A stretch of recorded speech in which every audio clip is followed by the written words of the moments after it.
உங்க அனைவருக்கும் மறுபடியும் என்னுடைய வாழ்த்துக்களை நான் தெரிவித்துக் கொள்கிறேன்.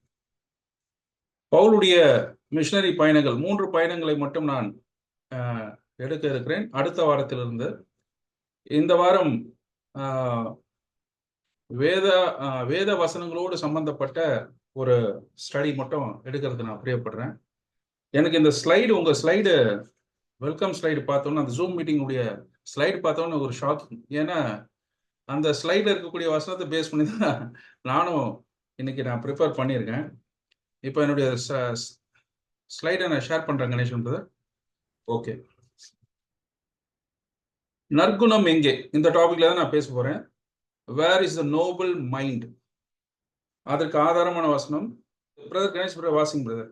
அந்த பட்டணத்தார் மனோவாஞ்சையாய் வசனத்தை ஏற்றுக்கொண்டு காரியங்கள் இப்படி இருக்கிறதா என்று தினந்தோறும் வேத வாக்கியங்களை ஆராய்ந்து பார்த்ததினால் தெசலோனிக்கேயில் உள்ளவர்களை பார்க்கிலும் நற்குணசாலிகளாக இருந்தார்கள். எஸ், பல தடவை காது புளிக்க புளிக்க இந்த வசனத்தை நம்ம பல மீட்டிங்ல கேட்டு இருக்கணும். யாரை பத்தி பவுல் இதை சொல்றாரு நம்ம அனைவரும் தெரியும். பெரையா பட்டணத்தாரை பத்தி தான் சொல்றாரு. அந்த பட்டணத்தார் என்று வாசிக்கிறோம். அதுக்கு முந்தைய வசனத்தை வாசிக்கும் போது பெரையா பட்டணத்தார் என்று தெரியும். இந்த பவுலுடைய 2வது ஊழிய பயணத்துல இந்த இடத்துக்கு வராரு. இந்த மேப் நீங்க பாக்குறீங்க. மேல லெஃப்ட் சைட்ல பாத்தீங்கன்னா நெய்யப்போலி, பிலிப்பி, அம்பிப்போலி, அப்பலோனியா, தெசலோனிக்கியா, பெரையா வருவதை நீங்க பார்க்க முடியும். பெரையா இந்த இடத்துக்கு தான் பவுல் வராரு. இப்போ இந்த இடத்துல இருக்கிற இந்த மக்களை பத்தி இது பவுலுடைய ஸ்டேட்மெண்ட் இல்ல, டாக்டர் லூக்காவுடைய ஸ்டேட்மெண்ட் தான். பெரையா பட்டணத்தாருடைய அந்த கேரக்டர் அவர் சொல்றாரு, நற்குணசாலிகளாக இருந்தார்கள் என்று. பொதுவா இந்த வசனத்தை நம்ம எப்படி வாசிப்போம்? இதுதான் ஃபார் எக்ஸாம்பிள், அந்த பட்டணத்தார் வசனத்தை மனோ வாஞ்சையோடு கூட ஏற்றுக்கொண்டு காரியங்கள் இப்படியாக இருக்கிறதா என்று ஆராய்ந்து பார்த்ததுனால தெசலோனிக்காவில் உள்ளவர்களை பார்க்கிலும் நற்குணசாலிகளாக இருந்தார்கள். இந்த வசனத்தை ஆராய்ஞ்சு பார்த்ததுனால தெசலோனிக்கியா பட்டணத்தார் நற்குணசாலிகளாக இருந்தாங்க. அவங்களை காட்டிலும் இவங்க நற்குணசாலிகளாக இருந்தார்கள். இதுதான் பொதுவா எல்லாருடைய புரிதலா இருக்கும். ஆனா ஆங்கிலத்துல வாசிக்கும் போது அப்படி இருக்காது. இப்ப தமிழ்ல அதை சற்று ஆங்கிலத்துக்கு ஏற்ற போல போட்டிருக்கேன் பாருங்க.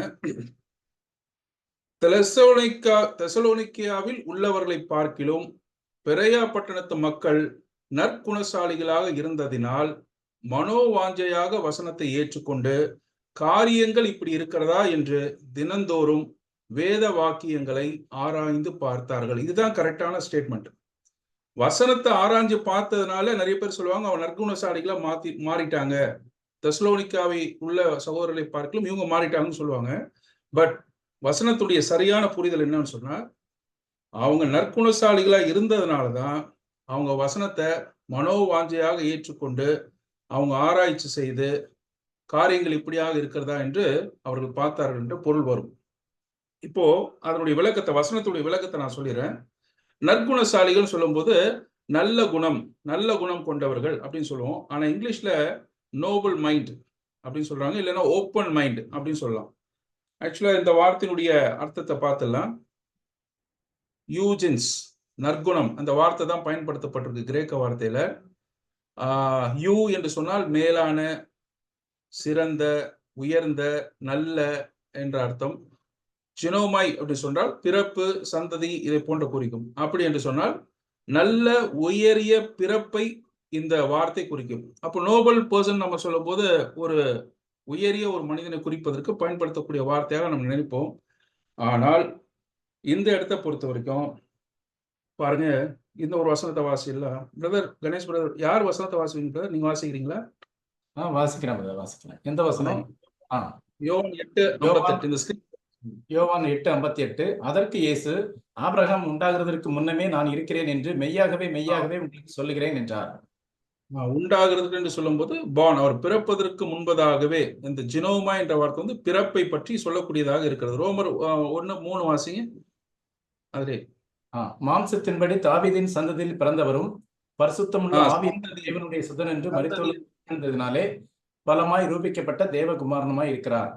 இந்த ஜினோமா என்ற வார்த்தை இதை சொல்லுகிறது, சந்ததி, பிறப்பு. அப்போ யூஜின்ஸ் சொன்னா அப்போ ஒரு நல்ல மக்களாக இருப்பாருன்னு சொல்லிதான் எல்லாருடைய கருத்து. இதே வார்த்தையை வந்து 2 இடத்துல பயன்படுத்துறாங்க. லூக்கா 19:12 பண்ணுங்க. பிரபுவாகிய ஒருவன்.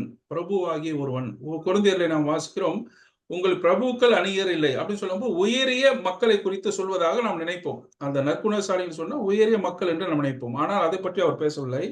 இங்கே இந்த வார்த்தை மனம் மற்றும் இருதயத்தின் தரத்தை குறிக்கிறது, நாட் த பர்சன். அவங்க பிறப்பை பற்றியோ அவங்களுடைய சந்ததியை பற்றியோ இங்கு பேசவில்லை. நற்குணம் என்று சொல்வது அவருடைய தரத்தை குறிக்கிறது, பிறப்பை அல்ல என்பதை முதலாவது நம்முடைய மைண்ட்ல நம்ம செட் பண்ணிக்கணும். இப்போ இந்த ஓப்பன் மைண்ட் இருக்கிறதுனால அல்லது அவங்களுக்கு இந்த யூஜின்ஸ் அதாவது உயரிய எண்ணம் இருப்பதனால அவங்க என்ன பண்றாங்க பாருங்க, மனோவாஞ்சையாக கர்த்தருடைய வசனத்தை ஏற்றுக்கொள்கிறார்கள். இந்த ஓப்பன் மைண்ட்னா இன்னொரு கூட சொல்றேன், நம்ம மைண்ட்ல ஏதாவது ஒண்ணு நம்ம செட் பண்ணிட்டோம்னா யாராவது ஒருத்தர் சொல்றான்னு வச்சுங்களேன், அந்த வசனத்தை நம்ம கேட்க மாட்டோம். இதெல்லாம் எனக்கு தெரிஞ்ச வசனம் தான், இது எதுக்கு என்ன அர்த்தம் சொல்ற போறாரு அப்படின்னு சொல்லி ஒரு எண்ணத்தோட நம்ம இருப்போம். அது போன்ற ஓப்பன் மைண்ட் இல்லைன்னு சொன்னா, அந்த உயரிய எண்ணம் இல்லைன்னு சொன்னா, யாரு என்ன சொன்னாலும் சரி நாம கேட்கவே மாட்டோம். அதனாலதான் ஆண்டவர் மலை பிரசங்கத்துல சொல்லும் பொழுது காது உள்ளவன் கேட்க கடவன் என்று அவர் சொல்லுகிறார். நம்ம கேட்கணும், ஒரு விஷயத்த என்ன சொல்றாங்கன்றத கேட்கணும்ல. ஆனா பெரும்பாலும் நம்ம என்ன பண்ணுவோம், இந்த விஷயம் எனக்கு தெரியும் சொல்லி நம்ம நெக்லெக்ட் பண்ணிட்டோம்னா ஒரு புதிய விஷயத்த நம்ம அப்சர்வ் பண்ணவே மாட்டோம். ஆனால் பெரையா பட்டணத்தார் அப்படிப்பட்ட மக்கள் இல்லை. ஒரு விஷயம் சொல்லப்படுகிறது என்று சொன்னால் அதை கவனமாக கேட்பார்கள். அது போல எண்ணம் படைத்தவர்களாக இருந்ததுனால அவங்களுக்குள்ள ஃபர்ஸ்ட் திங் என்ன இருந்ததுன்னா, மனோவாஞ்சையாக புரோதூமியா என்ற வார்த்தை பயன்படுத்தப்பட்டிருக்கிறது. பாருங்க, இந்த புரோதூமியா என்ற காம்பவுண்ட் வேர்ட்ல 2வது வார்த்தை வந்து பாத்தீங்கன்னா தைமோஸ் என்ற வார்த்தை பாருங்க. அவர்கள் இதை கேட்ட பொழுது கோபத்தால் நிறைந்து, ஆங்கர் பாயில்டு. அப்போ இந்த எண்ணத்தால், இது போன்ற மனோவாஞ்சை என்று சொல்லும் பொழுது ஆர்வத்தால் நாம் நிறைந்திருக்க வேண்டும். அவங்க வந்து இந்த வசனத்தை கேட்கும் போது ரொம்ப இன்ட்ரெஸ்டடா வந்து அவங்க இருந்தாங்க. பாருங்க, அடுத்த வசனம் பாருங்க, உக்கிரமான மதுவை சகல ஜாதிகளுக்கும் குடிக்க கொடுத்தாலே அப்படி சொல்லும் போது ஒரு ஒரு கோபத்தினுடைய உச்சநிலை தான் உக்கிரமம். அது போல அந்த ஆர்வத்தினுடைய உச்ச நிலையாக இந்த பிரயா மக்கள் வந்து அந்த வசனத்தை ஏற்றுக்கொண்டார்கள். மனோவாஞ்சையாக இப்படி சொல்லலாம், இன்க்ளினேஷன், ரெடினஸ், ஈகர்னஸ், வில்லிங்னஸ் எல்லாம் சொல்லலாம். உக்கிரமான ஆர்வத்தோடு கூட, கொதிக்கும் ஆர்வத்தோடு கூட, வெறித்தனமான ஆர்வத்தோடு கூட அவங்க வசனத்தை கேட்டாங்க. யாரு? பெரையா பட்டணத்து மக்கள். இதற்கு காரணம் அடித்தளமாக இருப்பது எது? அவங்க ஓப்பன் மைண்ட், நோபல் மைண்டாக, உயரிய எண்ணம் கொண்டவர்களாக இருந்ததனால் ஒருவர் சொல்லக்கூடிய விஷயத்தை ஆர்வமாக அவர்கள் கேட்டார்கள். அடுத்த வசனத்தை நான் சொல்லிடுறேன். இந்த புரோதூமியா என்பதை வந்து கொரிந்தியர் 8:12 பார்க்கும்போது ஒரே வார்த்தையா சொல்லக்கூடிய மன விருப்பத்தோடு கூட அவர்கள் கேட்டார்கள் என்று நாம் சொல்லலாம். ஏற்றுக்கொண்டு, ரிசீவ்டு. எப்படி ரிசீவ் பண்ணாங்க அப்படின்னு சொல்லும் போது இந்த டெக்ஸோமை என்றக்கூடிய வார்த்தையை பாருங்க, சாதகம் பெறும்படியாக செவி கொடுத்து தழுவி இதை பெற்றுக் கொண்டார்கள். இதுக்கு ஒரு சிறந்த எடுத்துக்காட்டு நான் சொல்றேன். லூக்கா 2:28 பாருங்க, அவன் அவரை தன் கைகளில் ஏந்தி கொண்டு, எப்படி ஏந்தி சிமியோன் வந்து ஆண்டவராக இயேசு கிறிஸ்துவை சிறு வயதிலே அவருடைய கைகளில் ஏந்தி கொண்டானோ அதே போல இந்த வசனத்தை பெரையா பட்டணத்து மக்கள் தே ரிசீவ்டு, அவர்கள் வெல்கம் பண்ணாங்க, வரவேற்றார்கள் அப்படின்ட்டு நம்ம இந்த அர்த்தத்தை பார்க்கிறோம். அடுத்த வசனம், நம்ம எப்படி தழுவுறோம்னா நம்ம தூங்கிற வசனத்தை பல நேரங்கள்ல வந்து நம்ம இப்படிதான் தழுவி கொண்டு இருக்கிறோம். சரி, அடுத்தது பாருங்க, ஆராய்ந்து பார்த்தார்கள். அனிக்ரினோ இந்த வார்த்தை, அதாவது எப்படி ஒரு கணக்காளி, ஒரு அக்கௌண்ட்ஸ் வந்து ஒரு விஷயத்த வந்து கூட்டும் பொழுது மேலே கீழே 2 தடவை கூட்டுவாங்க. குறிப்பா அவங்க கீழே இருந்து மேலே போவாங்க, கூட்டிகிட்டே போவாங்க, கவனத்தோடு போவாங்க, மிஸ் பண்ணாம போவாங்க. 3rd லைன் லாஸ்ட் லைன் டென்ஸ்ல இருந்து 0, டென்ஸ், தௌசண்ட்ஸ், 10,000s இப்படி கூட்டி கடைசியில கூட்டுவாங்கல்ல, அதே போல ஒரு விஷயம் தான் இந்த அனிக்ரினோ என்ற வார்த்தை. கவனமாக ஆய்வு, மதிப்பீடு மற்றும் தீர்மானித்தல் போன்ற செயல்முறை மூலம் கூர்ந்து ஆய்வு செய்து, அதாவது கீழிருந்து நோக்கி மேல் நோக்கி தீவிரமாக துல்லியமாக ஒன்றையும் விடாது மதிப்பீடு செய்வது போல ஆராய்வது ரொம்ப முக்கியமான ஒரு விஷயம்.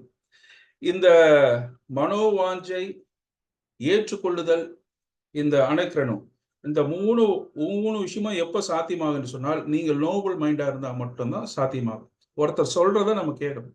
மெசேஜ் எல்லாம் சில பேர்லாம் சொல்லும் போது பைபிளை சில பேர் மூடிடுவாங்க, இல்ல சில பேர் மைண்டே ஆஃப் பண்ணிடுவாங்க, கேட்கவே மாட்டாங்க. நம்ம அப்படி இருக்கக்கூடாது. என்ன சொல்றாங்கன்றதை நம்ம கேட்கணும். பாருங்க, அடக்கிறணும் என்ற வார்த்தைக்கு ஏரோது அவனை தேடி காணாமற் போன போது, யாரு? பேதுரு ஜெயில இருந்து தப்பிச்சிடுறாரு. அப்போ காவல் போர் சேவர்கள்லாம் கூப்பிட்டு விசாரணை செய்வார். எப்படி விசாரணை செய்வார்? அநேக கேள்விகளை கேட்பார். கேட்டு கேட்டு கேட்டு எப்படி போனான், நீங்க எங்க இருந்தீங்க, எத்தனை மணிக்கு அவன் போனான், எப்படி மிஸ் ஆச்சு, இது போல கேள்விகள் எப்படி விசாரணை செய்வாரோ அதே போல வசனங்களை நாம் விசாரணை செய்வது போல நாம் அநேக கேள்விகளை தொடுத்து வசனங்களை நாம் படிக்க வேண்டும். இதுதான் ஆராய்ச்சி செய்வது. இப்போ மனோவாஞ்சை, இப்போ இந்த வசனத்துடைய அர்த்தத்தை நீங்க புரிஞ்சிருப்பீங்க. நான் அதை எக்ஸ்பிளைன் பண்றதுதான் இவ்வளவு டைம் எடுத்துக்கிட்டேன். இப்போ பெரேயா பட்டணத்து மக்கள் அந்த வசனத்தை அவர்கள் ஓப்பன் மைண்டா இருந்ததுனால, நோபல் மைண்டா இருந்ததுனால, உயரிய எண்ணம் கொண்டவர்களா இருந்ததுனால, சிறந்த எண்ணம் உடையவர்களா இருந்ததுனால வசனத்தை மனோவாஞ்சையாக, அதாவது வெறித்தனமான ஆர்வத்தோடு கூட, உக்கிரமான ஆர்வத்தோடு கூட, சிறப்பான ஆர்வத்தோடு கூட அவர்கள் வரவேற்று தழுவி அவங்க என்ன பண்ணாங்கன்னு சொன்னா ஆராய்ந்து பார்த்தார்கள். ஒரு அக்கௌண்டன்ட் எப்படி கீழே இருந்து மேல, மேல இருந்து கீழே கூட்டி கூட்டி பார்ப்பானோ அதே போல நிறுத்தி நிதானமா அவங்க பார்த்து ஆராய்ச்சி பண்ணி காரியங்கள் இப்படி இருக்கிறதா என்று வேத வசனம் என்னும் உரைக்கல்லிலே வைத்து தேய்த்து பார்த்து, அது பவுலே சொன்னதாக இருந்தாலும் சரி, அவங்க விஷயத்தை சரி பார்த்து உண்மையை கண்டுபிடித்தார்கள். இதுதான் வசனத்துடைய பொருள். இந்த வசனத்தை நீங்க இப்படிதான் அர்த்தம் பண்ணிக்கணும். இப்போ மனோவாஞ்சை எப்படிப்பட்டதாக இருக்க வேண்டும்? சில எடுத்துக்காட்டுகள் நான் சொல்ல போறேன். இப்போ நம்ம சொன்னல, தீவிரமான ஒரு ஆர்வம், இல்ல வெறித்தனமான ஒரு ஆர்வம், உக்கிரமான ஒரு ஆர்வம், அந்த உச்ச நிலையில ஒரு ஆர்வம் எப்படி இருக்கணும், ஒரு பைபிள் படிக்கிறதுக்கு நம்ம எப்படி இருக்கணும் அப்படின்றத நான் சொல்ல போறேன். பாருங்க, நம்ம அனைவருக்கும் தெரிந்த ஒரு பகுதி தான். அப்போஸ்தலர் 8வது அதிகாரத்துல காந்தாகி மந்திரியை பத்தி பார்க்கிறோம். காந்தாகி என்பது ஒரு டைட்டில். பார்வோன், சீசர், அபிமெலேக்கு, ஏரோது, இது போல டைட்டில்ஸ் இருக்கு பாத்தீங்களா. அது வந்து காந்தாகி, அந்த ஊர் ராணிக்கு வந்து எத்தியோப்பியால இருக்கக்கூடிய ராணி, அந்த வம்சத்திற்கு, டைனஸ்டிக்கு வந்து காந்தாகி என்பது ஒரு டைட்டில். மதர் குயினும் ஏதோ அது அர்த்தம். இப்போ அந்த நாட்டில இருந்து எருசலேமுக்கு நம்ம அந்த மந்திரி வரதை நம்ம பார்க்கணும் 8வது அதிகாரத்தில். நீண்ட தூர பயணம் அது. அந்த நீண்ட தூர பயணம் சொன்னா அதை போட்டிருக்கோம் பாருங்க. ஏறக்குறைய ஒரு 1500 மைல் அவர் வந்து டிராவல் பண்ணி போறார். எத்தியோப்பியால இருந்து எருசலேம் போறார். எருசலேமும் கூட 2700 அடி மலை மேல அவர் ஏறி வரணும். ஏறி மலை மேல போய் எருசலேம்ல அவர் தேவாலயத்துல அவர் ஆண்டவரை வணங்கிட்டு அவர் அங்கிருந்து வராரு. நிச்சயமா தேவாலயத்து உள்ள அவர் போயிருக்க முடியாது. ஏன்னா அவர் புரோசலைட், அதாவது யூத மதத்துக்கு மாறினவரை தவிர உள்ள போக முடியாது. புறஜாதிகள் யாரும் அனுமதி கிடையாது. அவங்க புறஜாதிகள் கூடக்கூடிய ஒரு இடத்துல அவங்க கூடியிருப்பாங்க. கூடிட்டு அவர் ரிட்டர்ன் ஆகுறாரு. ரிட்டர்ன் ஆகும்பொழுது பிலிப்பை பார்த்துட்டு ஆண்டவர் என்ன சொல்றாரு, நீ போ அந்த காந்தாகி மந்திரியோட நீ சேர்ந்து கொள் அப்படின்னு சொல்றாரு. இப்போ சமாரியாவில இருந்து பிலிப்பு எந்த பக்கம் வந்தாருன்னு தெரியல. இது ஒரு ரூட் போட்டிருக்கேன் பாருங்க.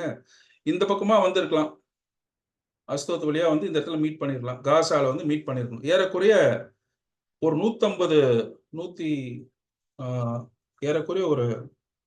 147 கிலோமீட்டர் பிலிப் டிராவல் செஞ்சு வந்தது. அதனால போய் சேர்ந்துக்குன்னு சொன்னா ஒரே நாள்ல வந்து சேர்ந்து இருப்பான்னு நினைக்காது. எப்படி ஒரு 3 நாள் ஆயிருக்கும். பிலிப் வந்து இந்த இடத்துல யார் கூட எத்தியோப்பிய மந்திரியோட சேர்றதுக்கு ஒரு குறைஞ்சது ஒரு 3 நாளாவது ஆயிருக்கணும். இரவும் பகலும் அவர் ஓடி வந்திருந்தாருன்னா அந்த குறுக்கோழில. ஸோ அந்த டைம் எடுத்துதான் அவர் வந்து நிச்சயமா வந்து யாரை பார்த்திருப்பாருன்னா காந்தாக மந்திரியை பார்த்திருப்பார். இப்போ என்ன விஷயம்னா,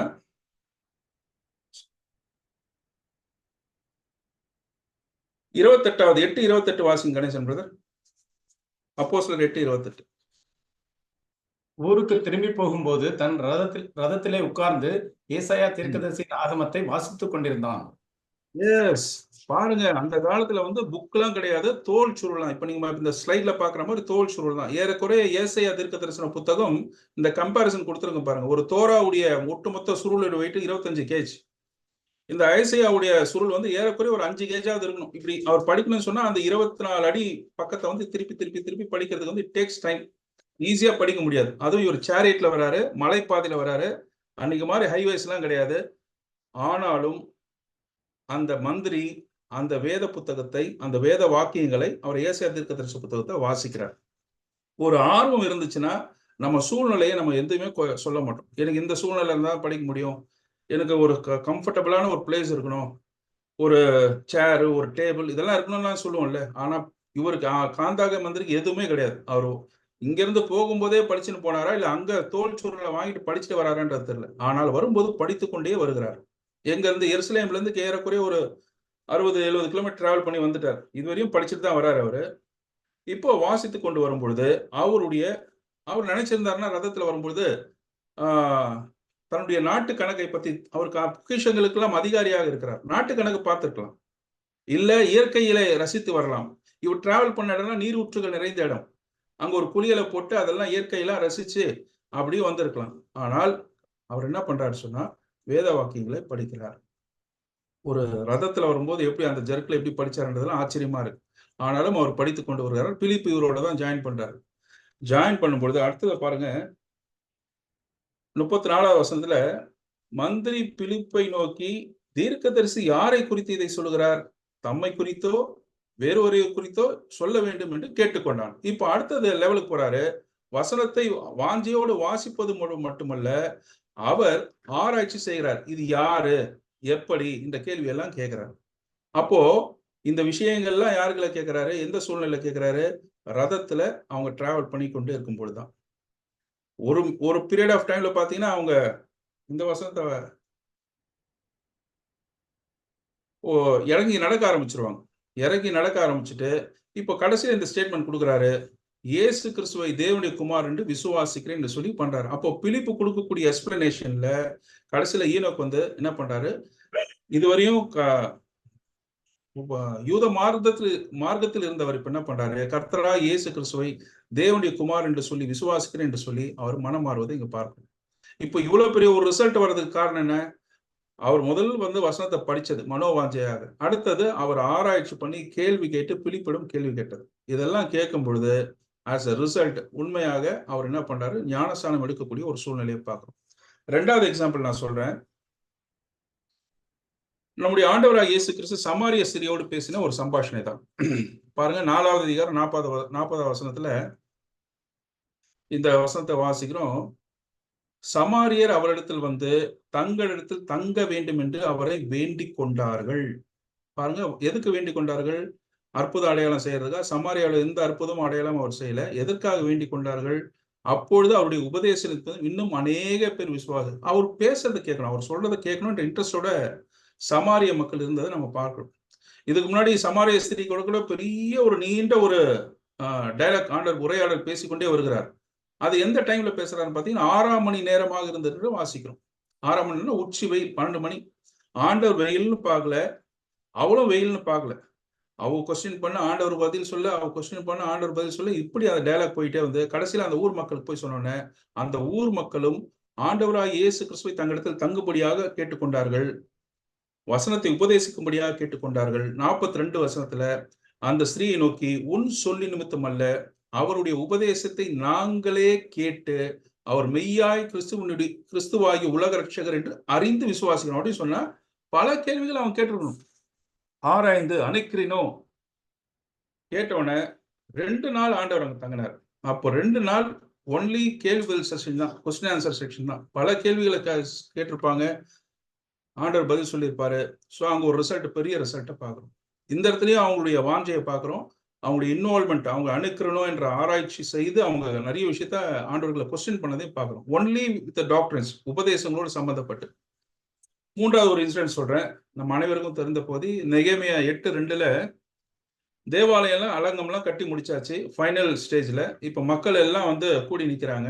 8வது அதிகாரம் 2வது வசனம், ஜனங்கள் எல்லாம் தண்ணீர் வாசல் அண்டையில கூடி நிக்கிறாங்க. அப்போ மக்கள் தான் சொல்றாங்க, பாருங்க, ஜனங்கள் எல்லோரும் தண்ணீர் வாசலுக்கு முன்பாக வீதியிலே ஒருமனப்பட்டு கூடி கர்த்தர் இஸ்ரவேலுக்கு கற்பித்த மோசே நியாய பிரமாண புஸ்தகத்தை கொண்டு வர வேண்டும் என்று அங்க பாக்குறோம். அவங்க தான் கொண்டு வர சொல்றாங்க, அஸ்ராவை கொண்டு வர சொல்றாங்க. அவங்களுடைய ரிசல்ட் பாருங்க, 8:4 பாருங்க, தண்ணீர் வாசலுக்கு முன்னாக வீதிக்கு எதிரே இருந்து காலமே தொடங்கி மத்தியானம் மட்டும் புருஷரும் ஸ்திரீகளுக்கும் கேட்டு அறியத்தக்க மற்றவர்களுக்கு முன்பாக அதை வாசித்தான். சகல ஜனங்களும் நியாயப்பிரமாண புஸ்தகத்துக்கு கவனமாக செவி கொடுத்தார்கள். தேவர் லிசனிங். வாஞ்சை இருக்கணும். காலையில இருந்து மத்தியானம் வரையும் அந்த இதுல நிறைய பிக்சர்ல பாக்குறோம், உட்காந்துருக்காங்க. சில பேர் நின்று இருப்பாங்க, பிள்ளைகளோட குழந்தைகளோடு கூட எல்லாரும் உட்காந்து கர்த்தருடைய வசனத்தை அவர்கள் கேட்டுக்கொண்டே இருந்தார்கள். மதியானம் வரையும். நம்மலாம் சர்ச்சில் ஒரு 2 மணி நேரம் இன்னைக்கு உட்கார்றதுக்கு, ஆராதனையில உட்கார்றதுக்கு ரொம்ப இன்னைக்கு வந்து அன்கம்ஃபர்டபுளா ஃபீல் பண்றோம். நிறைய வேலை கமிட்மெண்ட்டோட இருக்கும். அப்பம் விட்டுட்டு நிறைய பேர் போயிடுறாங்க. ஆனா வசனத்தை கேட்பதற்கு அந்த காலத்துல சவுண்ட் எல்லாம் எப்படி இருந்திருக்கும்னு பாருங்க. நிறைய பேர் எஸ்ரா தன்னோட சேர்த்து பாரு, அவங்க விளக்கம் கூறுறத அங்க இடத்துல பார்க்கலாம். நீங்க இந்த பகுதியை வாசினா தெரியும். இப்ப இந்த வாசித்த இந்த 3 நிகழ்வுகளுமே மக்களுடைய மனோ வாஞ்சையும் அவங்களுடைய ரெஸ்பான்சிபிலிட்டியும் நம்ம பார்க்கணும். அப்போ இப்படி இருக்கும் பொழுது we will find the result. இந்த நெகேமியாவுடைய பகுதியை நீங்க வாசிச்சீங்கன்னா அடுத்த கொஞ்சம் வசனங்களே நான் வாசிக்கிறோம். அந்த நாள் அந்த கூடார பண்டிகை பத்தி நியூட்ரானமி உபாகமம் 31:6 இந்த பகுதி இந்த கூடார பண்டிகை என்று 7ஆம் மாசத்துல இந்த வசனங்களை வாசிக்கணும்னு சொல்லி எழுதியிருக்கோம். அதன்படி அவங்க அதை பார்த்த உடனே இந்த டைம்ல கூடார பண்டிகை செலிப்ரேட் பண்ணணும்னு சொல்லிட்டு அவங்க கூடார பண்டிகை செலிப்ரேட் பண்ண ஆரம்பிச்சிருவாங்க. அதை ரிசல்ட் பார்க்க முடியும். சமாரிய ஸ்திரீகளை பார்க்கும்பொழுது அந்த ஊர் மக்களே வந்து நிறைய பேர் மனம் திரும்பி ஆண்டவராக இயேசு கிறிஸ்துவை ஏற்றுக்கொண்டு ரட்சிக்கப்படுறதை நம்ம பார்க்க முடியும். அங்க ஈனோக்கை பார்க்கும் பொழுது, அந்த மந்திரியை பார்க்கும் பொழுது, அவனும் விசுவாசம் உள்ளவனாகி ஞானஸ்தானம் பெற்று யூத மதத்திற்கு மாறினவன் இப்பொழுது இயேசுவே தேவகுமாரன் என்று அறிக்கை செய்து அங்க மாறுவதை பார்க்கிறோம். அப்போ ஒரு விஷயத்தை நம்ம புரிஞ்சுக்கிறோம். வசனத்தை நம்ம ஓப்பன் மைண்டா இருந்து, நோபல் மைண்டா இருந்து, சிறந்த உயரிய எண்ணமுடையவர்களா இருந்து நாம் கேட்போம் என்று சொன்னால் நிச்சயமாக வசனம் நமக்குள் மாற்றத்தை கொடுக்கும். வசனம் நமக்குள் ஜீவனை கொடுக்கும். ஒரு மிகப்பெரிய ஒரு டிரான்ஸ்ஃபர்மேஷனை வசனம் நமக்கு கொடுக்கும். அப்போ நம்ம பல நேரங்களில் வசனத்தை எப்படி கேட்கிறோம்? செவி ஆண்டவராக இயேசு கிறிஸ்து அதை பத்தி சொல்றாரு. இந்த வசனத்தை வாசிக்கலாம்.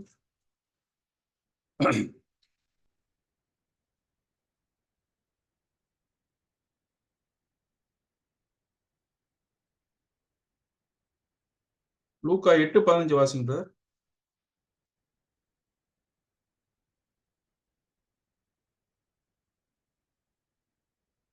லூக்கா 8:15.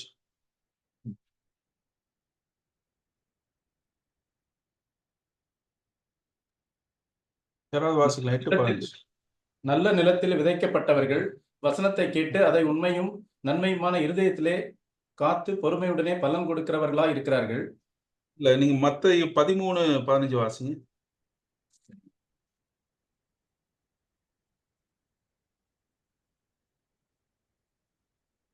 இந்த ஜனங்கள் கண்களினால் காணாமலும் காதுகளினால் கேளாமலும் இருதயத்தினால் உணர்ந்து மனம் திரும்பாமலும் நான் அவர்களை ஆரோக்கியமாக்காமலும் இருக்கும்படியாக அவர்கள் இருதயம் கொளுத்திருக்கிறது. காதால் மந்தமாய் கேட்டு தங்கள் கண்களை மூடிக்கொண்டார்கள் என்பதே.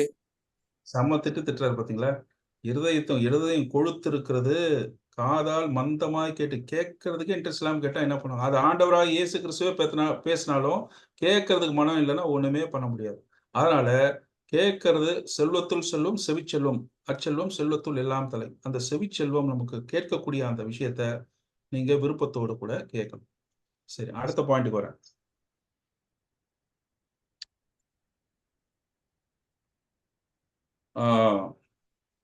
கேட்கறவங்க விருப்பத்தோட கேட்கணும். இப்போ சொல்லிக் கொடுக்குறவங்க எப்படி சொல்லிக் கொடுக்கணும்? மற்றவங்க கேட்கிற அளவுக்கு நாம சொல்லிக் கொடுக்கணும். கரெக்டுங்களா? இப்போ சபையில மிகப்பெரிய ஒரு விஷயம் என்னன்னா, பெரிய ஒரு மைனஸ் பாயிண்ட் என்னன்னா, சொல்லிக் கொடுக்கிறவங்களுக்கும் பஞ்சம், கேட்கறவங்களுக்கும் பஞ்சம். இப்போ இந்த வாசித்த இந்த 3 பகுதியை நீங்க ரொம்ப கேர்ஃபுல்லா பார்த்தீங்கன்னா, பிலிப்பா இருக்கட்டும், ஆண்டவராக இயேசு கிறிஸ்துவா இருக்கட்டும், எஸ்ராவா இருக்கட்டும், அவங்க சொல்லிக் கொடுக்கறதுக்கு உண்டான எஃபர்ட் எவ்வளவு போட்டிருக்காங்க பாருங்க. அவங்க இயேசு கிறிஸ்துவானவர் வெயில பார்க்கல. எருசலேம்ல இருந்து சமாரியாக ஏறக்குறைய ஒரு 150 கிலோமீட்டர் 100 கிலோமீட்டர் டிராவல் செஞ்சு போயிருக்காரு. அந்த டிராவல் பத்தி பார்க்கல. பசியில இருக்கிறாரு. எல்லாம் சாப்பாடு வாங்க சீஷர்கள்லாம் போயிடுவாங்க. சாப்பாட்டை பத்தி அவர் கவனம் பண்ணல. அந்த பெண்ணோட பேசுறாரு. பேசி அவருடைய மனம் திரும்ப அவர் எஃபோர்ட் எவ்வளவு போடுறாரு பாருங்க. ஒரு வசனம் அவர் கேட்கக்கூடிய கேள்விகளுக்கெல்லாம் பதில் சொல்லக்கூடியவரா அவர் இருக்கிறத பார்க்கும் பொழுது அவங்க அசந்து போறாங்க. பிலிப்பா அப்படிதான். ஏறக்குறைய ஒரு 150 கிலோமீட்டர் டிராவல் பண்ணி வந்திருக்கிறாரு.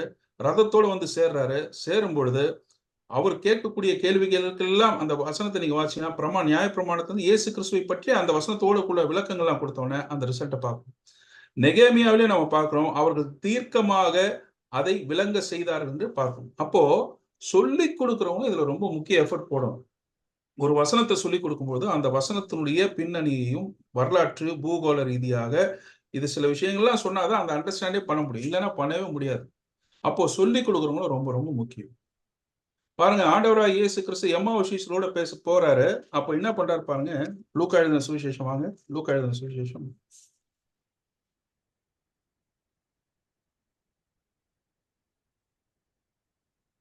24:13 வாசிங்க. 24:13. அன்றைய தினமே அவர்களில் 2 பேர் எருசலேமுக்கு 7 அல்லது 8 மைல் தூரமான எம்மாவு என்னும் கிராமத்துக்கு போனார்கள். போகையில் இந்த வர்த்தமானங்கள் யாவையும் குறித்து அவர்கள் ஒருவரோடு ஒருவர் பேசிக் கொண்டார்கள். இப்படி அவர்கள் பேசி சம்பாதித்துக் கொண்டிருக்கையில் இயேசு தாமே சேர்த்து அவர்களுடனே கூட நடந்து போனார். 12 கிலோமீட்டர் ஆண்டவர் அவங்களோட நடந்து பேசிக்கிட்டே தான் போறார். இதெல்லாம் நீங்க என்ன பார்த்து, நான் ஏற்கனவே இந்த விஷயத்தெல்லாம் நீங்க படிக்கலையா அப்படி சொல்லி எல்லாம் சொல்லிட்டே போறாரு. 27ஆம் வசனத்துக்கு வாங்க. மோசே முதலிய சகல தீர்க்கதரிசிகளும் எழுதின வேத வாக்கியங்கள் எல்லாவற்றிலும் தம்மை குறித்து சொல்லியவைகளை அவர்களுக்கு விவரித்து காண்பித்தார். நம்ம எஃபர்ட்ல போடணும்ல, சொல்லி கொடுக்கணும்ல. ஒருத்தவங்களோட நடந்து போகணும். நடந்துகிட்டே போயிட்டு 12 கிலோமீட்டர் நடந்து போற தொலைவெல்லாம் வந்து அவங்களுடைய டவுட்ஸுக்கெல்லாம் பதில் சொல்லிட்டே போறது வந்து சாதாரண காரியம் இல்லைல்ல. மோசேக்கு 120 வயசுங்க. 120 வயசு. அவர் சாக போறாரு. கானான் தேசத்துக்கு வர முடியாதுன்னு சொல்லி ஆண்டவர் சொல்லிட்டார். ஆனாலும் கானான் தேசத்துக்குள் பிரவேசிக்க இருக்கக்கூடிய அந்த புதிய தலைமுறைக்கு அவர் என்ன பண்ணுவார்னு சொன்னா, ஏற்கனவே நடந்த எல்லா விஷயத்தையும் முறையா ஒழுங்கா எல்லாம் சொல்லி கொடுப்பார். எப்போ 120வது வயசுல அவருக்கு சாவு என்று நீ கானான் தேசத்துக்கு போக மாட்டேன்னு சொல்லக்கூடிய அந்த விஷயத்தை கேட்ட பிறகு கூட தன்னுடைய புதிய தலைமுறைக்கு அவருடைய வயசு பார்க்காம, தன்னுடைய சூழ்நிலையை பார்க்காம, உபாகம் என்கிற ஒரு புத்தகம் வந்திருக்கிறதுன்னு சொன்னால் எந்த சூழ்நிலையை சொல்லிக் கொடுக்கிறாரா? மோசஸ் அந்த டைம்ல தான் சொல்லிக் கொடுக்கிறார். ஸோ சொல்லி கொடுக்கறதுக்கும் வந்து நாம என்ன பண்ணணும், காரியங்கள் இப்படி இருக்கிறது என்று சொன்னாதான், ஓஹோ காரியங்கள் இப்படி இருக்கிறதா என்று சொல்லி மற்றவங்க படிப்பாங்க. காரியங்கள் இப்படி இருக்கிறது என்று சொல்லி கொடுக்கலன்னு சொன்னா யாருமே படிக்க முடியாது. நாம வேத வசனம் எல்லாவற்றுக்கும் மேலானது என்ற ஒரு இதை காட்டிலும் ஒரு திருப்தி தரக்கூடிய ஒரு விஷயம் இல்லை என்ற ஒரு விஷயத்தை நம்ம சொல்லி தரதுக்கு நம்ம தவறக்கூடாது. பாருங்க, இந்த பெரேயா பட்டணத்தார்கள் வந்து வாரத்துல ஒரு நாள் ஓய்வு நாள்ல கூடக்கூடிய சூழ்நிலை மாறி அவர்கள் தினந்தோறும் வேத வாக்கியங்களை டெய்லி பைபிள் ஸ்டடி ஆயிடுச்சு. டெய்லி பைபிள் ஸ்டடி வரக்கூடிய ஒரு சூழ்நிலையை பெரேயா பட்டணத்தார் மக்களுக்கெல்லாம் இருக்கக்கூடிய ஆர்வத்தை பார்த்தோம். அப்போ சொல்லி கொடுக்கிறவங்க சரியா இருந்தா கேட்கிறவங்களும் நல்லா இருப்பாங்க. விதிவிலக்காக சொல்லி கொடுக்கிறவங்க இயேசு கிறிஸ்துவாவே இருந்தாலும் கேட்கிறவங்க கேட்கலன்னு சொன்னா ஒண்ணுமே பண்ண முடியாது. அதனால ரெண்டுமே பேலன்ஸ்டா தான் போகணும். கேட்கிறவங்க ரெஸ்பான்சிபிள், சொல்றவங்களுக்கு கேட்கிறவங்க ரெஸ்பான்சிபிள் பண்ணாங்கன்னா அதோடைய ரிசல்ட் ட்ரெமெண்டஸா இருக்கும். எனவே எனக்கு இந்த மாலை வேளையில எனக்கு அருமையான சகோதர பிராக்டிக்கலா ஒரு விஷயத்துக்கு வரும். நம்ம கையில பைபிள் இருக்கு. இந்த பைபிளுக்கு நம்ம எவ்வளவு இம்பார்ட்டன்ஸ் தரோம்? வாரத்துல ஒரு நாள் இந்த 1 மணி நேரம் இந்த ஜூம்ல நம்ம கேட்கறதுனால மிகப்பெரிய ஒரு வளர்ச்சியோ இல்ல டிரான்ஸ்ஃபர்மேஷனையோ மாற்றத்தையும் நம்ம பார்க்க முடியும்னு நீங்க நினைக்கிறீங்களா? நிச்சயமா இல்லை. வேத வசனம் ஒரு நடிகனாகட்டும் இல்ல விளையாட்டு துறையில் இருக்கக்கூடிய எந்த ஒரு விளையாட்டு வீரனாகட்டும், உசைன் போல்ட் வந்து திடீர்னு ஒரு 9.58 வினாடிகள் ஓடி உலக சாதனை பண்றாரு சொன்னா அதுக்கு முன்னாடி எத்தனை ஓட்டம் அவர் ஓடி இருக்கணும்? மைக் டைசன் வந்து தோத்ததே கிடையாது பாக்ஸிங்ல. அந்த 10 ரவுண்டு ஸ்டேஜ்ல அவர் ஆடுறதுக்கு எத்தனை ரவுண்டு கீழே பிராக்டிஸ் பண்ணணும்? ப்ரூஸ்லி வந்து 5000 கிக் பண்ணுவாராம். ஒரு வினாடியில 6 கிக் பண்ணுவாராம். அந்த அளவுக்கு ஸ்பீடா பிராக்டிஸ் பண்ணாதான் நம்ம அச்சீவ் பண்ண முடியும். அப்போ வேத வசனங்களை படிக்கிறதுக்கு நம்ம எவ்வளவு ஒரு அதிகாரம், ஒரு 2 அதிகாரம் ஒரு நாளைக்கு இப்படி எல்லாம் படிச்சோம்னு சொன்னா சபையினுடைய வளர்ச்சிக்கு நாம சப்போர்ட் பண்ண முடியவே முடியாது. அதனால வேத வசனங்களை நாம நன்றாக படிக்க வேண்டும். கடைசியாக நான் என்ன சொல்றேன்னா, இந்த வேத புத்தகம் நம்ம கையில இருக்குன்னு வச்சுக்கலாம். இதுக்கு பின்னாடி இதை நம்ம படிக்கணும்ன்றதுக்காக இப்போ ஒரு காலத்துல வந்து லாட்டின் வல்கேட்ல மட்டும்தான் இருந்துச்சு, கிரேக்க மொழியில இருந்துச்சு. அத ரோம சாம்ராஜ்யம் வரும்போது லாட்டின் வல்கேட், அதாவது லத்தீன் மொழியில வந்து மொழியாக்கம் செய்து அவங்க வச்சுட்டாங்க. யாரும் படிக்கக்கூடாது பைபிள், வேற யாரும் படிக்க முடியாது. அந்த சூழ்நிலை தான் 13ஆம் நூற்றாண்டுல ஜான் விக்லிஃப் வந்துதான் இதை நியூ டெஸ்டமெண்ட் இங்கிலீஷ்ல டிரான்ஸ்லேட் பண்ணி கொடுத்து எப்படியாவது அவர் என்ன பண்றாரு, மக்கள் படிக்கணும்னு சொல்லி கொடுக்குறாரு. அதையும் எதிர்த்து அவருடைய தொண்டர்கள்லாம் வந்தப்போ உயிரோடு எரிச்சாங்க. ஜானஸ் எல்லாம் உயிரோடு எரிச்சிட்டாங்க. எதுக்கு? இந்த பைபிளை வந்து இங்கிலீஷ்ல டிரான்ஸ்லேட் பண்ணதுக்காக. கடைசியில 16ஆம் நூற்றாண்டு தான் கிங் ஜேம்ஸ் வந்து டிரான்ஸ்லேட் பண்றாரு இங்கிலீஷ். இவ்வளோ பைபிள் கொடுப்பதற்கு நாம் படிக்கணுன்றதுக்காக நிறைய பேர் உயிர் தியாகம் செஞ்சிருக்காங்க, பாடுகள் பட்டிருக்காங்க, தங்களுடைய பணத்தை செலவிட்டு இருக்காங்க. ஆனா செலவிட்டு இன்னைக்கு பைபிள் நம்ம கையில இருக்கு. 17ஆம் நூற்றாண்டுல நம்ம தமிழ்நாட்டில் வந்து சீகன் பால் நமக்கு தமிழ் மொழி பைபிளை டிரான்ஸ்லேட் பண்ணி கொடுத்துருக்காரு. அவர் வந்து தமிழ் மொழி ஒரு வருஷத்துல கத்துக்கிட்டு அந்த மணல்ல அவர் தன்னுடைய விரல்கள் எல்லாம் எழுதி எழுதி எழுதி புண்ணாகக்கூடிய அளவுக்கு அந்த மொழியெல்லாம் கத்துக்கிட்டு தமிழ் மொழி எழுதி நமக்கு தமிழ் பைபிளை கொடுத்துருக்கிறார். ஆனா நம்ம விரலால் இது தொடர்ந்து கூட கிடையாது. இப்பெல்லாம் எவ்ரிபடி இஸ் பிஸி, எல்லாரும் பிஸியா இருக்கும். அதான் இந்த வசனம் போட்டேன் நானு. நம்ம சங்கீதத்துல வாசிக்கிறோம், கர்த்தருடைய நியாயங்கள் உண்மையும் அவள நீதியும் அவைகள் பொன்னிலும் மிகுந்த பசும் பொன்னிலும் விரும்பத்தக்கதும் தேனிலும் தேன் கூட்டிலிருந்து ஒழுகும் தெளித்தேனிலும் மதுரமா இருக்கிறதுலாம் சொல்றோமே, இது பிராக்டிக்கலா அது உண்மைதானா? நம்முடைய இருந்து பாட்டம் ஆஃப் ஹார்ட்ல இருந்து நம்ம சொல்ல முடியுமா? அது போல ஆண்டவருடைய வசனத்தை நான் படிக்கிறேன், நேசிக்கிறேன் நம்ம சொல்ல முடியுமா? நம்ம எந்த அளவுக்கு வசனத்தை படிக்கணும், இம்பார்ட்டன்ஸ் கொடுக்கணும், நம்ம கொடுக்கணும்ல, கொடுக்காம இருக்க முடியாது. அதனால 2 விஷயத்த நம்ம பார்த்தோம். ஒண்ணு, நாம ஓப்பன் மைண்டா இருக்கணும். ஓப்பன் மைண்டுன்னு சொல்லும் பொழுது உயரிய எண்ணம் இருக்கிறதே உயரிய எண்ணம் எதுன்னு சொன்னா, ஒருத்தர் சொல்றத கேட்டு அதனுடைய மெய்ப்பொருள் காப்பதுதான். எப்பொருள் யார் யார் வாய் கேட்பினும் அப்பொருள் மெய்ப்பொருள் காண்பது அறிவுன்னு வாசிக்கிறோம், திருக்குறள்ல சொல்றோம்ல. அது போல யார் என்ன சொல்றாங்களோ ஃபர்ஸ்ட் கேளுங்க. கேட்டுட்டு அந்த விஷயத்த கரெக்டா இருக்கான்னு நீங்க என்ன பண்ணுங்க, அப்சர்வ் பண்ணுங்க. கடைசியா நம்ம டாபிக்கோட நீங்க இயேசு கிறிஸ்து மனிதத்தில் வந்தது, அவருக்குள்ள இருக்கிறது மனிதனா அல்லது தெய்வத்தன்மையா என்ற ஒரு ஆராய்ச்சி ஒருத்தர் சொல்றான்னு வச்சுக்கோங்க. இது போல ஒரு ரிசர்ச்சோட கூட நீங்க பைபிள் எப்ப படிச்சிருக்கீங்க? கடைசியா நீங்க சகோதர சகோதரிகள் ஒருத்தரோட ஒருத்தர் மணிக்கணக்கில் போன்ல பைபிளை பத்தி டிஸ்கஷன் பண்ணது எப்போ சொல்லுங்க. எனக்கு தெரிஞ்ச ஒரு பார்பர் ஷாப் முடிவெற்றவர் இருந்தார். அவர் வந்து என்ன பண்ணுவார், இந்த தீபாவளி டைம்ல எல்லாம் பாத்தீங்கன்னா அவருக்கு இந்த கஸ்டமர்ஸ் நிறைய பேர் வருவாங்க. வரும்பொழுது அடுத்த நாள் காலையில தான் வீட்டுக்கு வருவார், நைட்டெல்லாம் வீட்டுக்கு வர மாட்டார். ஏன்னா நைட்டெல்லாம் அவர் முடி வெட்டணும், முடி வெட்டி அந்த கஸ்டமர்ஸ்க்குலாம் திருப்தி பண்ணி எல்லாம் பண்டிகை கொண்டாடுறதுக்கு அவர் அனுப்பணும். அப்போ காலையில அவர் வந்து அவங்க அம்மா அப்பா இல்லையா அப்பாவோ அம்மாவோ வந்து பார்க்கும்பொழுது இந்த கையில இருக்கிற கத்திரிக்கோல் கூட அவர் எடுக்க மாட்டார். ஏன்னு சொன்னா நைட் எல்லாம் முடி வெட்டிட்டு அந்த டயர்ட்ல கையில ஒரு பக்கம் சீப்பு ஒரு பக்கம் கத்திரிக்கோல் அப்படியே தூங்கிட்டு இருப்பாரு. இவங்க தான் போய் தட்டி எழுப்புவாங்க. எதுக்கு இது சொல்றேன்னா, அப்படி அசந்து போற அளவுக்கு நம்ம பைபிள் படிச்சிருக்கிறோமா? படிச்சு பைபிள் மேலேயே படிச்சு எத்தனை பைபிளை நம்ம படிச்சு கிழிச்சிருக்கிறோம். வீட்டுல இன்னைக்கு எல்லா வெர்ஷன்ஸ்லயும் நமக்கு பைபிள் இருக்கு. இன்னைக்கு மீடியா நமக்கு மொபைல்ல கை அச்சிடப்பட்ட புத்தகங்களாக அதுக்கு எத்தனை கமெண்ட்ரிஸ் வேற இருக்கு. ஆனா இவைகள் எல்லாம் இருந்தோம் நம்ம எப்படி படிக்கிறோம்? அந்த அளவுக்கு ஆர்வத்தோடு கூட மனோவாஞ்சையாக ஒரு தீவிரமான ஒரு வெறித்தனமான ஒரு உக்கிரமான ஆர்வத்தோடு கூட அதை தழுவி அதை வரவேற்று நாம படிக்கிறோமா? பெரேயா பட்டணத்து மக்கள் அப்படிதான் இருந்ததுனால அவங்க ஆராய்ச்சி பண்ணதுனால அவங்க வந்து காரியங்கள் இப்படி இருக்குன்ற ரிசர்ச் அவங்க கத்துக்கிட்டாங்க. பெரேயா பட்டணத்தில் சோபத்தர் எனக்கூடிய மாபெரும் அப்போஸ்தலனாகிய பவுலுக்கு உதவி செய்யக்கூடிய ஒரு ஊழியன் அங்கே வந்தார். இந்த பகுதியை நீங்க கீழே வாசிங்கன்னா பவுலை வந்து அத்தனை பட்டணத்துக்கு கொண்டு போய் விட்டு அவர் பாதுகாப்பா கொண்டு வரக்கூடிய ஒரு அக்கறை உள்ள சகோதரர்கள் வந்து அந்த பெரேயா பட்டணத்துல வந்தாங்க. எனவே ஒரு ரிசல்ட் வரணும்னு சொன்னா, மாபெரும் ஒரு வளர்ச்சி காணப்பட வேண்டும் சொன்னால், மிகப்பெரிய ஒரு டிரான்ஸ்பர்மேஷன் மாற்றம் வர வேண்டும் சொன்னால், வேத புத்தகத்தை எல்லோரும் ஓப்பன் மைண்டா படிங்க. அது என்ன சொல்லுதுன்னு கேளுங்க. அதுக்கப்புறமா நீங்க வேதம் என்ன உரைக்கல்ல வச்சு ஒருத்தர் சொல்றது கரெக்டானதை நீங்க சர்ச் பண்ணுங்க. அப்படி ஒரு வேலையை நீங்க செய்வது சொன்னால் நிச்சயமாக சபை வளர்ச்சி பெறும். பாருங்க, கடைசியாக சில எக்ஸாம்பிள்ஸ் எல்லாம் சொல்றேன். உலக அந்த புத்தகத்தை படிக்கிறவங்களாம் இன்ட்ரெஸ்டடா இருக்காங்க, நிறைய பேர் இன்ட்ரெஸ்டடா இருக்காங்க. அது போல இன்ட்ரெஸ்டடா இருக்கிறவங்க எல்லாம் பார்க்கும்பொழுது புத்தகத்தை படி பெரிய மாற்றத்தை நீங்க அடைய முடியும். இந்த புத்தகத்தை படி அந்த புத்தகத்தை படிலாம் சொல்லுவாங்க. ஏன்னா அவங்களுடைய அனுபவத்தை அந்த புத்தகத்தின் வாயிலாக படித்து நீங்க பெரிய மாற்றத்தை அடைய முடியும். அப்போ நிச்சயமா மாற்றம் கொடுக்குது. ஒரு புத்தகம் ஒரு மாற்றத்தை கொடுக்கிறது, ஒரு பாடல் வரி நமக்கு மாற்றத்தை கொடுக்கிறது, ஒரு கவிதை வரி மாற்றத்தை கொடுக்கிறது, இதெல்லாம் மாற்றத்தை கொடுக்கும் என்று சொன்னால், ஆவியானவர் மனித வாழ்க்கைக்காக எழுதி கொடுத்த இந்த புத்தகம் வேத வசனங்களாக மாற்றத்தை கொடுக்காமல் இருக்கவே இருக்காது.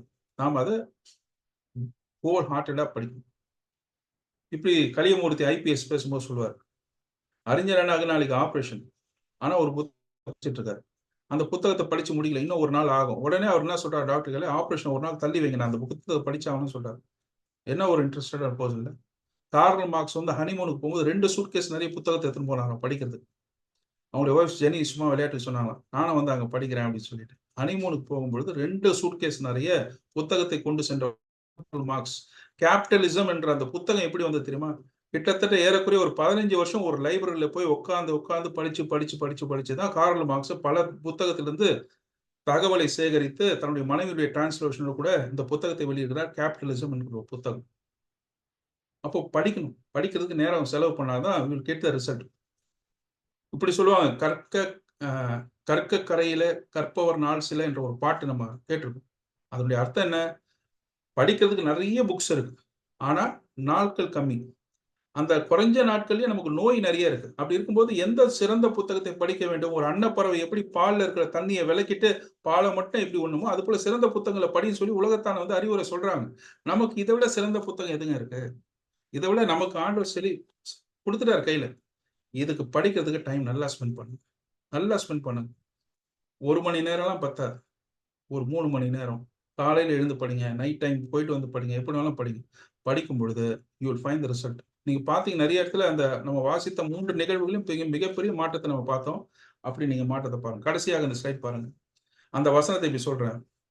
வெறித்தனமான ஆர்வத்துடன், தனியாத வேட்கையோடு கூட, அதாவது பேஷனோடு கூட, மன விருப்பத்தோடு கூட வசனத்தை தழுவி வரவேற்று கணக்கிடும் பொழுது எப்படி கவனமாக கீழிருந்து மேலே கூட்டி செல்வோமோ அது போன்ற கவனத்துடன் ஆய்வு செய்து இதுதான் உண்மை என்று கண்டறியும் மேலான உயரிய சிறந்த குணம் கொண்டு வேதத்தை வாசிப்போம். அந்த உயரிய சிறந்த குணம் தான் நற்குணம்.